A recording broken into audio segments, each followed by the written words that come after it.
بسم اللہ الرحمن الرحیم۔ 9 کلاس، السلام علیکم۔ آج ہمارا 5واں لیکچر ہے جو کہ سبق امتحان کے بارے میں ہے۔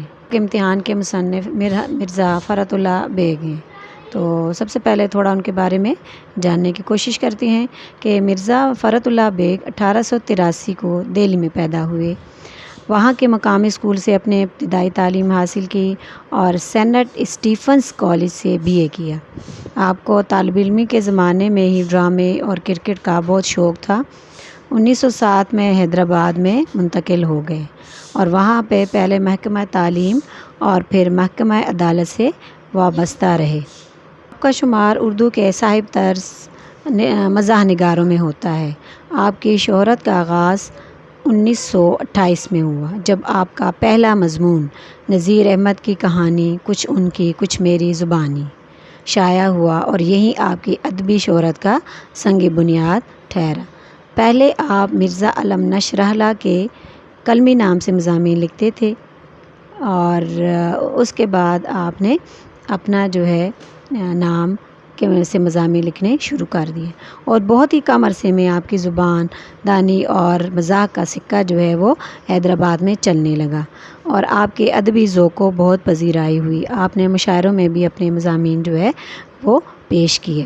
آپ تحقیق کے بجائے مزاح نگار تھے اور آپ کی تحریروں کا ایک خاص مقصد ہوتا تھا اور تمام واقعات کو لے کر آپ اس میں مزاح پیدا کرنے کی کوشش کرتے۔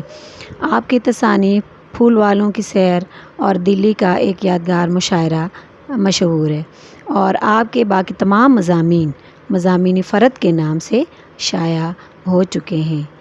آپ نے 1947 میں حیدرآباد میں انتقال کیا اور وہیں دفن ہے۔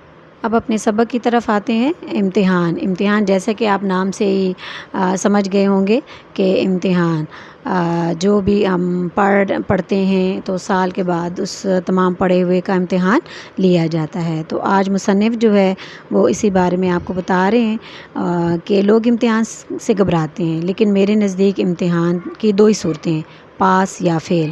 میں نے بہت سے دوستوں کو امتحان کے دنوں میں بہت بے قرار دیکھا اور ان کے اتنے سے منہ نکل آتے ہیں، دماغ خراب ہو جاتے ہیں، کھانے پینے کا کوئی ہوش نہیں رہتا، لیکن میں کہتا ہوں کہ ساری عمر امتحان دیتا رہوں لیکن پڑھنے اور یاد کرنے کی شرط کے بغیر۔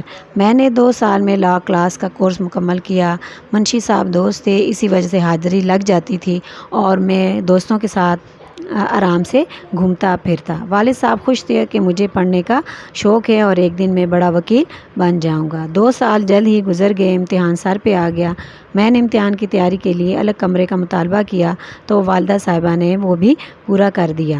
میں رات کو جلد ہی دروازہ بند کر کے سو جاتا اور گھر والے یہ سمجھتے کہ شاید میں پڑھائی میں مصروف ہوں۔ جب امتحان کے دن قریب آئے تو میں نے والد صاحب سے کہا کہ ابھی میری تیاری مکمل نہیں، لیکن والد صاحب بولے کہ تم نے محنت کی ہے اس لیے گھبرانے کی ضرورت نہیں، امتحان میں ضرور شرکت کرو، کامیابی اور ناکامی تو اللہ کے ہاتھ میں ہے۔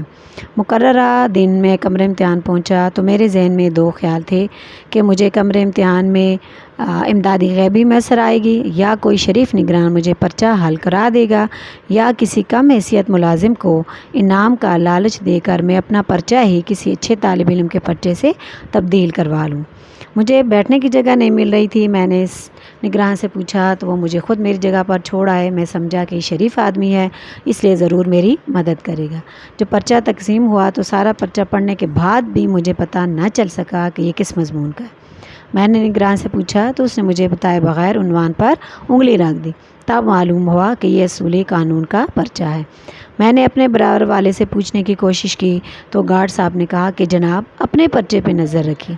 اس طرح دوسروں سے مدد ملنے کی توقع ختم ہو گئی۔ میں نے گارڈ صاحب سے پوچھا کہ اس دوسرے سوال کا جواب آپ بتا دیں تو وہ مسکرا کر بولے کہ مجھے نہیں معلوم۔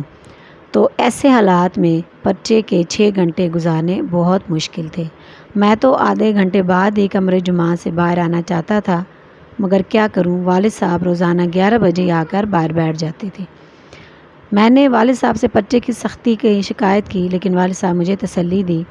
اس کے بعد امتحان ختم ہوئے، والد صاحب نے میرے لیے سفارش بھی کروائی لیکن سب بے سود۔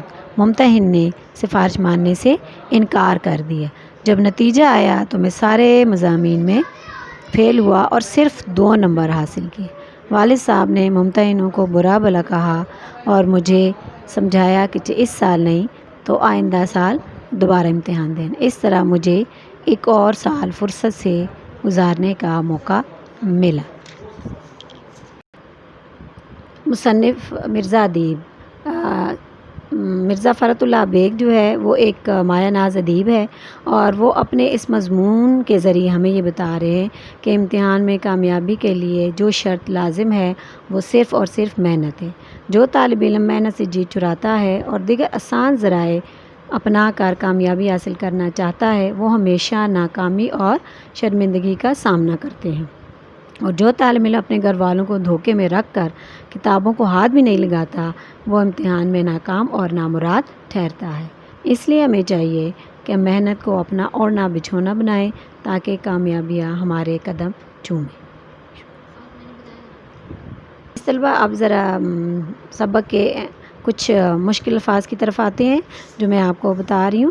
تسلی کا مطلب ہے اطمینان، گھبرانا، پریشان ہونا، جوں جیسے جیسے، آئندہ، بعد میں آنے والا، حواس، حس کی جمع یعنی محسوس کرنا، مختل، گڑبڑ، بگڑ جانا، کورس یعنی درسی کتاب، لا کلاس قانون کی جماعت، مستغرق ڈوبا ہوا، تکمیل مکمل کرنا، مشغلہ کھیل تماشا، کان کترنا سبقت لے جانا، صداقت نامہ ثبوت کا خط، تقاضا مطالبہ کرنا، گڑبڑ پریشانی، ہیلے بہانے، تاپ کے کب تک، چال چلنا پیش آنا، خواہ مخواہ بلا وجہ، خلل بگاڑ، دکھ ناراض، محویت خیالوں میں گم ہونا، خدا خدا کر کے مشکل سے، شبانہ روز دن رات کی، امداد غیبی غیب سے مدد ملنا، الٹ پھیر آگے پیچھے کرنا، باامید انعام کی امید پر، بیڑا پار ہونا کامیاب ہونا، اصول قانون کا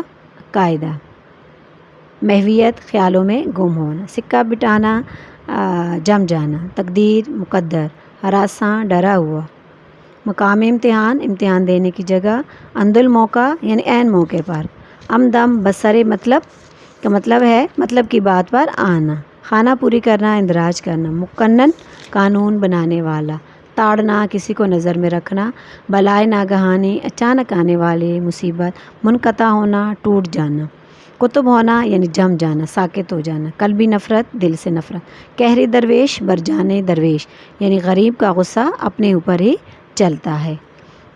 چٹھی کہتے ہیں خط کو، خانہ زاد مالک کے گھر پیدا ہونے والا غلام، جملہ مضامین تمام مضامین، بدرجہ اعلیٰ بہت بری طرح، بھلے مانس شریف، اشک شوئی کرنا تسلی دینا یا آنسو پوچھنا۔